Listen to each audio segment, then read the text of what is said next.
यार किस ज़्यादा उत्तम लगे आपको? क्योंकि जवाब जो है ना पब्लिक सुन रही है। अच्छा, पब्लिक सुन रही तो भगवान मान ली अपनी जगह, ठीक है। 2024 से आ गई ना तो कांग्रेस जड़ से खत्म है और साथ में केजरीवाल भी खत्म। ओके, अच्छा, मतलब वो रॉबिन हुड टाइप, इसको लूटो उसको बांटो और हीरो बन जाओ। तो देखिए, नमस्कार दोस्तों। तो जैसा कि वीडियो वायरल हो रहा है, बहुत चल रहा है सोशल मीडिया पे, भगवत मान साहब कह रहे हैं कि आने वाले टाइम में लोग कहानी सुनाएंगे, एक थी कांग्रेस। तो वहीं दीक्षित साहब ने, जी हाँ, शीला दीक्षित के सुपुत्र ने, उन्होंने भी जवाब दिया कि सुनाता हूं पहले वीडियो, पहले सुनिए भगवत मान जी को। पंजाब ते दिल्ली च मां अपने बच्चे नूं दुनिया दी सब तो छोटी कहानी सुना सकती है, एक थी कांग्रेस। ये सरप्राइज करने वाला था। अब उसके बाद सुनिए दीक्षित जी को। आने वाले समय में माताएं ये भी कहेंगी कि एक पार्टी थी जो आजकल तिहाड़ में मिलती है। ये बता दे कौन सी ऐसी पार्टी है जिसका 40% नेतृत्व जेल में हो और बाकी जाने को तैयार बैठा हो। बात तो सही है। एक दिन को तो उनको जाना ही पड़ेगा। तो आखिर पब्लिक क्या कहती है? तो हम हमारे साथ हैं, आप साहब कौन, आपका परिचय दे मेरा दीजिए। नाम मोहन है। मोहन जी, मैं पार्क में अभी आया था सुबह के टाइम में, आज बड़ा कोहरा है, सर्दी ने तो रिकॉर्ड तोड़ रखा है सर दिल्ली में। हाँ जी। तो आपने सुना सर, ये सोशल मीडिया पे न्यूज़ में भी आ रहा है, ये सारी चीज़ें चल रही कि ये दोनों की दोनों जो नूरा कुश्ती कर रहे हैं, कांग्रेस और आप, जी। और एक तरफ ही दिखा रहे हैं कि हम एक हैं और बीजेपी को टक्कर देनी है। लेकिन ये किस तरीके की टक्कर है, और इस पहले इस बयान पे आप क्या कहेंगे जो ये कहा भगवत मान ने और अपने दीक्षित जी ने, किसी ने, दोनों ने कहा, इनके बारे में सुने आपने, क्या कहेंगे जो मैंने बताया? देखो जी, ये जो हो रहा बयानबाजी ये ठीक नहीं है, क्योंकि ये दोनों के लिए हानिकारक है। अगर दोनों एक नहीं होंगे तो आपस में आप लड़ेंगे तो कैसे विपक्ष को बन पाएंगे, एक पार्टी बन पाएगी।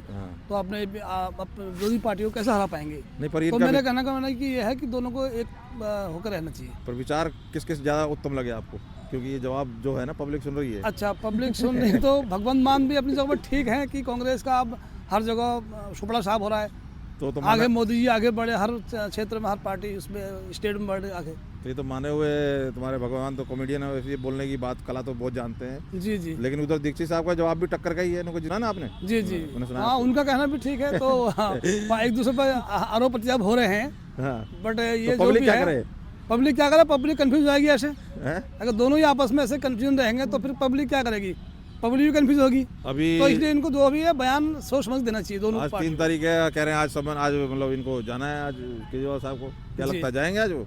अब देखो सर क्या करते हैं, जब बयानबाजी ऐसे कर रही है पार्टी में, ऐसे उठा पटक आपस में हो रही है इनकी, तो काफ़ी इनको टफ पड़ेगा आगे। पर ये टाले जा रहे हैं, जो समन आ रहे हैं ईडी के, टाले जा रहे हैं। और जो कल तक वो कहते थे कि जी जो मतलब ईडी को हटा दो, ये कुछ कर नहीं सकती, इनको अरेस्ट करे, ये करे, आज खुद भागते फिर रहे हैं, कह रहे हैं जी हम जेल से चलाएंगे। सुना आपने बयान? क्या जी कहोगे जी आप? सुना, बट अब इसके बारे में सर मैं कुछ जो उनका पर्सनल मैटर है, पार्टी का मैटर है, इसके बारे में मैं कुछ नहीं कर पाऊंगा। हाँ।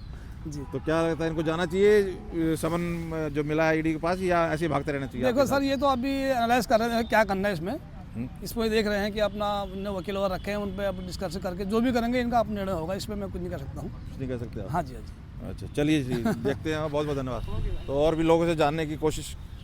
तो ये थे विचार। हाँ जी, आपके हैं कुछ विचार? आज 3 तारीख है, समन, तीसरा समन मिल चुका है।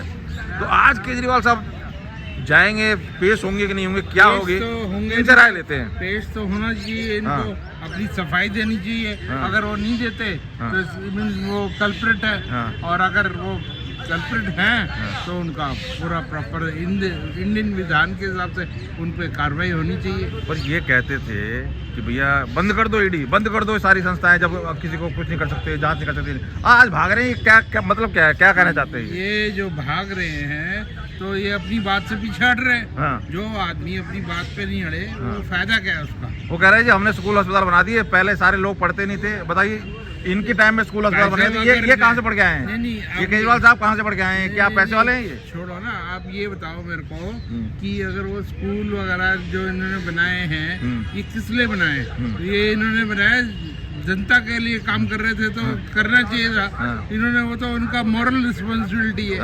और अब अगर ये ऐसे काम करेंगे तो क्या विश्वास रहेगा जनता के लिए, क्या संदेश रहेगा इनका?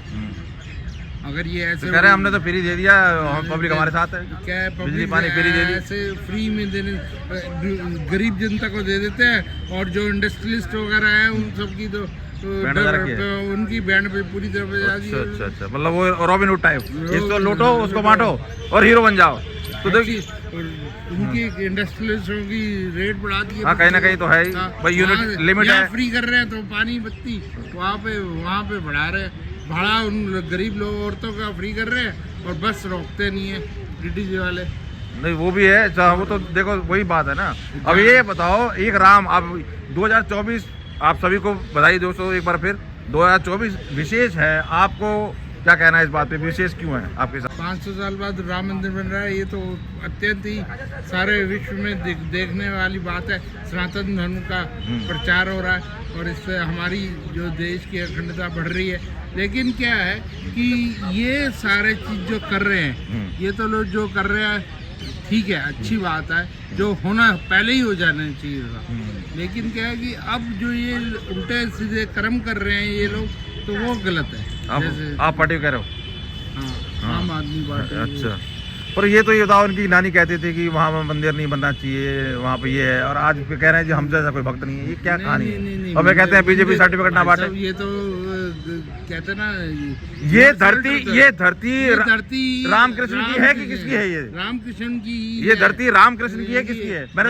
मैंने अभी सीरीज आई थी देखा, बाबर का, वो भी कह रहा है कि मैं वो कृष्ण जी से इंस्पायर होकर आया था यहाँ पे। जब पहली बार बाबर ने उन्होंने तोड़ी थी ना, मस्जिदें बनाई थी, मंदिर तोड़े थे, तो आज भी लोगों ने लड़ झगड़ के बनाए और आज ये बन गई है। तो अब ये इसको ये पूरे देखना, इसका पूरे विश्व में इसका नाम ऐसे डंका बोलेगा कहने की नहीं। और एक बताऊं, ये केजरीवाल तो सिर्फ देश के लिए करने की सोच रहे हैं। मोदी जी ने पूरे विश्व में अपना झंडा गाड़ दिया है, भारत का नाम सर्वोच्च कर दिया। क्योंकि जिस तरह से बार बार ये लांछन लगाते हैं कि बीजेपी हिंदू मुस्लिम करती है, मैं तो अयोध्या हो क्या है? अच्छा, यहाँ कोई धर्म के नाम पे मतलब नहीं, ऐसा कुछ नहीं दिया जा रहा है विकास, या सबके लिए? सब ये दुकान बाबा जी सबके का लिए है, ये थे। धर्म मतलब कुछ नहीं देख रहे ना सब? नहीं, ऐसा कुछ नहीं है, जो जैसा था वैसा ही है। मंदिर में ही काफी लोगों को, मतलब कम से कम 1 लाख लोगों को बोले रोजगार देने के लिए। कोर्ट में मामला लड़ रहे थे, लेकिन इकबाल अंसारी पीएम पर देखिए फूल बरसा रहे हैं और फोटो भी खिंचवा रहे हैं। ये देखिए, इकबाल अंसारी जब प्रधानमंत्री नरेंद्र मोदी रोड शो में आगे बढ़ रहे थे, तो लाल गुलाब की पंखुड़ियां वो प्रधानमंत्री पर न्योछावर करते हुए आपको दिखाई दे रहे हैं। वहाँ हिंदू क्या मुसलमान क्या सभी को वारे न्यारे हो रहे हैं, सारे की प्रॉपर्टी सबके काम बढ़ रहे हैं और आगे सबका फ्यूचर ब्राइट दिख रहा है। ये फिर हिंदू मुसलमान करता कौन है बताओ? ये कहते हैं जी बीजेपी हिंदू मुसलमान करती है। आप सहमत हो इस चीज से? बीजेपी करती है या और पार्टी करती है सारी? नहीं, बीजेपी नहीं करती। बीजेपी सबका साथ सबका विकास करती है। तो बीजेपी नहीं करती। चलिए सर, बहुत बहुत धन्यवाद। तो ये एक राय आपके सामने, इसी तरीके से राय रखने की और भी कोशिश करेंगे दोस्तों जी। ये भी जाने माने प्रवक्ता हैं वैसे तो आजकल पार्टीबाजी छोड़ रखी है। मैं कह रहा हूँ भगवत मान जी कह रहे हैं कि बच्चों को लोग कहानी सुनाएंगे कि एक थी कांग्रेस। तो उधर शीला दीक्षित जी के पुत्र ने कहा कि भैया ये भी कहानी सुनाएंगे कि एक जेल में थे और वेटिंग में काफी हैं। तो कौन भारी पड़ रहा है आपके हिसाब से? देखो जी, वो तो शीला दीक्षित की वो भारी पड़ रहा है जी, जो कह रहा है कि एक था, वो कहता है जितने विधायक उसमें जेल में, उसने शीला दीक्षित के पुत्र ने कहा, हाँ, वो संदीप दीक्षित जी ने कहा कि भैया कहानी तो ये सुनाएंगे कि एक ऐसी पार्टी थी कि 40 हाँ, और वेटिंग में है। हाँ, ये भारी है। ये भारी है। हाँ जी खुराना जी, आप बताओ। ये बात बोलते हैं। ये क्या तो बिल्कुल ठीक रहे हैं। हाँ। लेकिन पर कांग्रेस की भी वही हालत है। हाँ। कांग्रेस भी डूबेगी। पर ये तो टारगेट बीजेपी कर रहे हैं, गठबंधन तो बीजेपी के लिए है। फिर ये कौन सा लड़ाई है? ये साले आपस में लड़ेंगे, क्या बीजेपी कर रहे? ये अगर बीजेपी 2024 में आ गई ना, तो कांग्रेस जड़ से खत्म है। अच्छा। और साथ में केजरीवाल भी खत्म। ओके, हाँ जी खुराना जी, आप बोलो। बिल्कुल ठीक कह रही है। बिल्कुल ठीक कह रहे हो। और कुछ बताइए इनके बयान। और कोई नहीं, अभी इसे बंद करो और चलो, मैं ठीक है। मैनेजर के बारे में बात करता हूं। अच्छा चलिए। अच्छा जी, तो ये थे कुछ लोगों की राय। आप क्या राय रखते हैं दोस्तों, जरूर हमें कमेंट करके बताइए। कोशिश करेंगे और भी लोगों से मिलने की, बात करने की नेक्स्ट वीडियो में। बहुत बहुत धन्यवाद।